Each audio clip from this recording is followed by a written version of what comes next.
Hey everyone, back in a new awesome video, and today we're going to continue with our series about classical mechanics. Today we will explore how a rope behaves when it is massive. First, we will do a linear approximation method. Then we will treat the most elegant method of differential analysis. And finally, we'll summarize the steps to carry out this differential analysis in lots of different situations. So, let's start!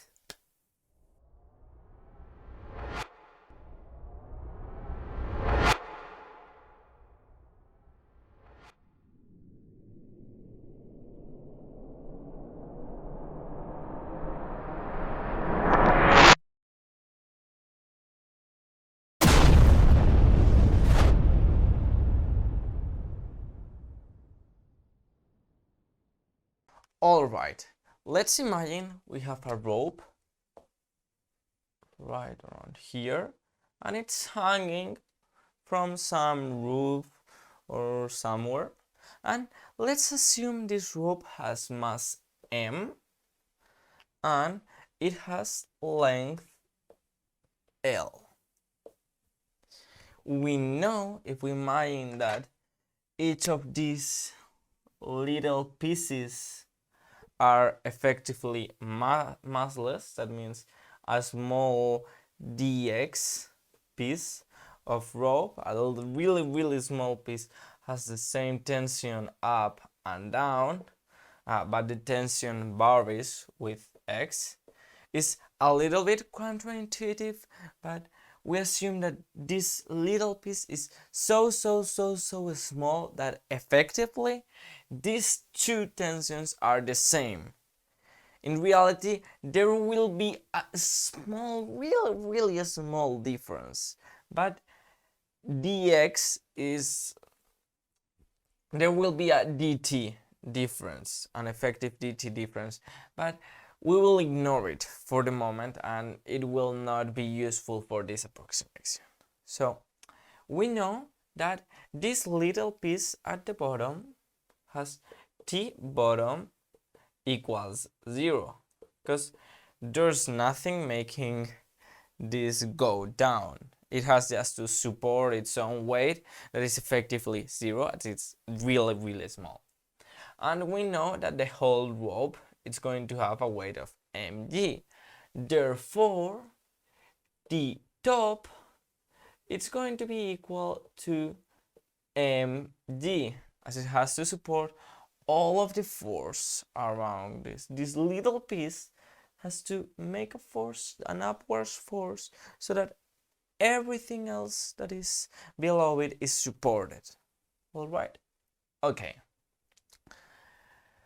Let's say that this is x equals 0, and we'll say that tx has to equal mg when x is 0. Therefore, there has to be an mg over there. And it has to equal 0 when x equals L. Therefore, we know that t of 0 equals mg and t of L equals 0. We will model this as a linear variation of t, and it can easily be seen this will work if we have mg over L times x. That way, when this is 0, this is 0 and this is mg, as we said here, and when x equals L, this is mg and mg minus mg, it's 0. Therefore, we will get that for our linear approximation, t of x equals mg 1 minus x over L. But there's quite more elegant methods to do it. Now let's explore one of those methods, differential analysis. First of all, we need to choose a small piece of the rope, such as this one, and we'll call it delta m. We'll see that this piece goes from x to x plus delta x. Remember that we have our I hat vector in here, and now let's carry out a free body diagram. If we have our delta m right around here, we'll see that there's a tension T of x and a tension T of x plus delta x that is going down. Remember that in this case, as the rope is massive, we need to have a x-dependent tension. Furthermore, we have a contribution from weight, which is delta mg.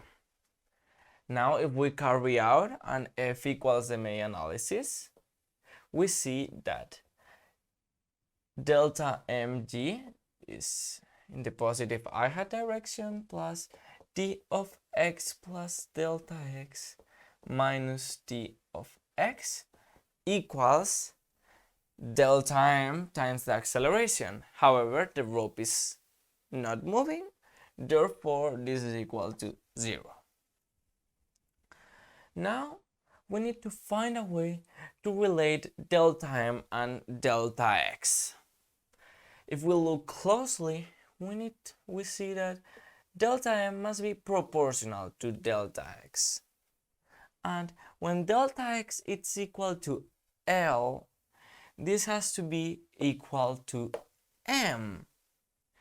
And when delta x is equal to 0, this has to be equal to 0.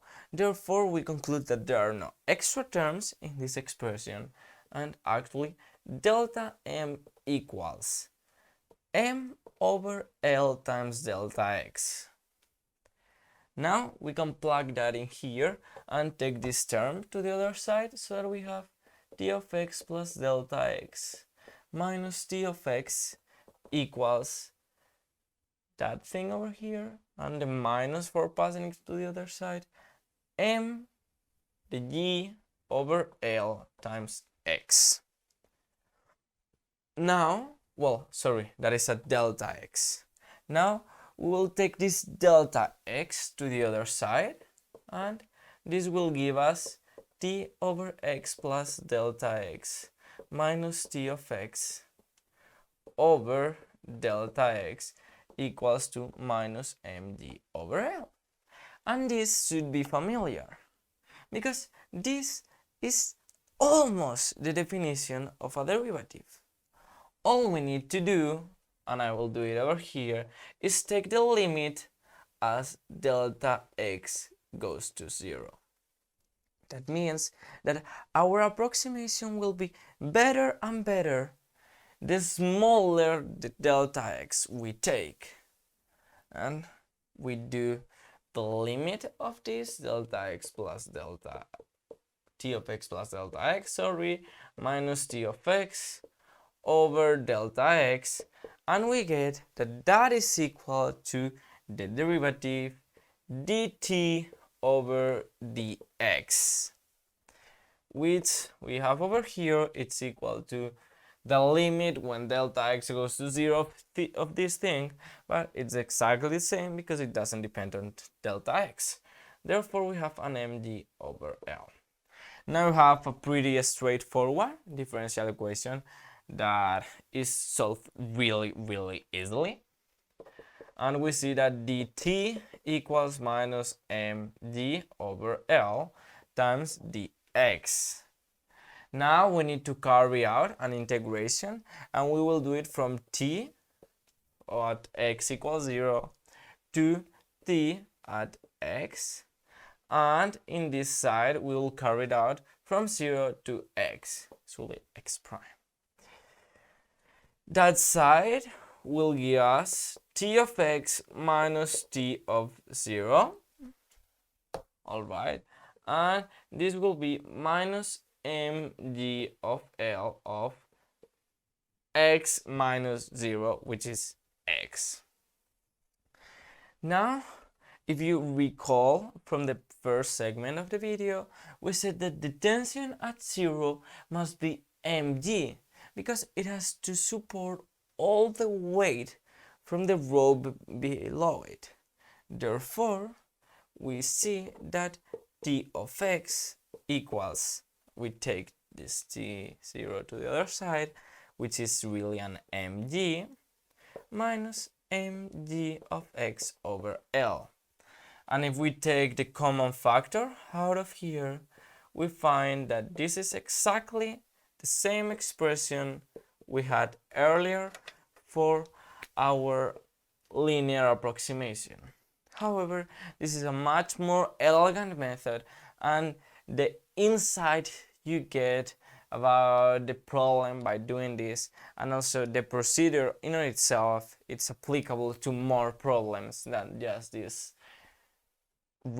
massive rope problem. Alright, now that we have done an example in which differential analysis is used, now we will summarize what the steps are for more general procedures that will help you do differential analysis for problems in all areas of physics. First of all, the first thing you have to do is to select a small mass element. Select a small mass element. That is delta m in our case. However, it doesn't have to be mass in every case. Once you start studying electromagnetism, you will find that lots of times you will use delta Q, a small charge element, or in other topics, for example, if you are studying waves, maybe you need to take a delta Q, or a delta K. That is the wave number. Therefore, you just need to choose a small element, and you will find that in your problem you have different elements that are relevant to it, and that is what the next step is about. You need to express these elements, or in our case in classical mechanics will be the mass element primarily, the element in terms of delta x.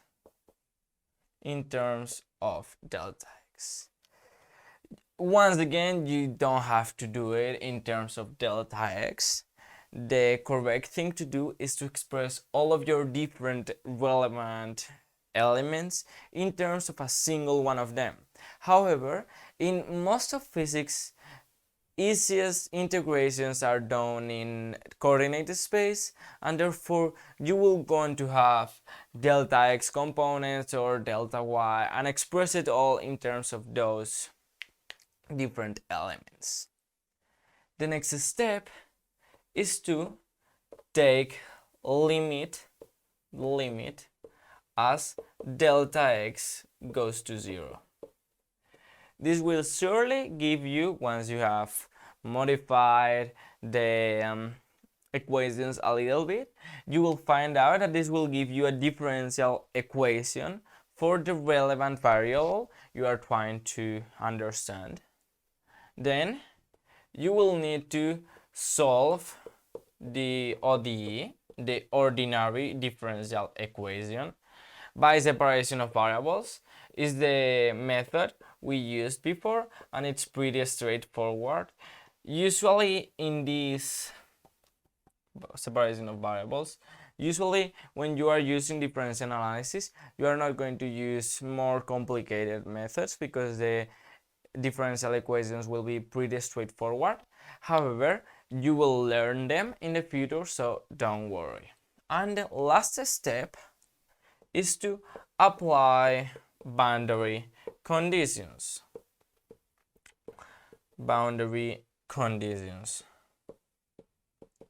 You need to recall that in physics, every single integral you do is definite. And if you don't solve it, it's because maybe it goes from minus infinity to infinity, or you are doing it just that one of the boundaries just vanishes, and therefore you are only left with the one with the variable. However, when you're doing differential analysis, as in our case, t of 0, for example, is not going to be 0. Therefore, you need to take into account the different boundary conditions of your system and then plug them in the solution for the ODE. And this is the most general method to solve differential analysis problems, which will be a very useful tool all along our career as physicists. That is all for today. I hope you understood how differential analysis can be used to lots of problems, not only massive proofs and not only even classical mechanics, but lots of different fields of physics will be using differential analysis all along your career. Therefore, I think it is a very important tool and I hope you have understood it very well. Any doubts left, you may ask them in the comment section and I'll try to answer them in the best way I can. Remember to like the video if it was the case and also to press the subscribe button and the bell so that you don't miss any of the new videos. Hope you liked it and see you another day with more Physicawesome!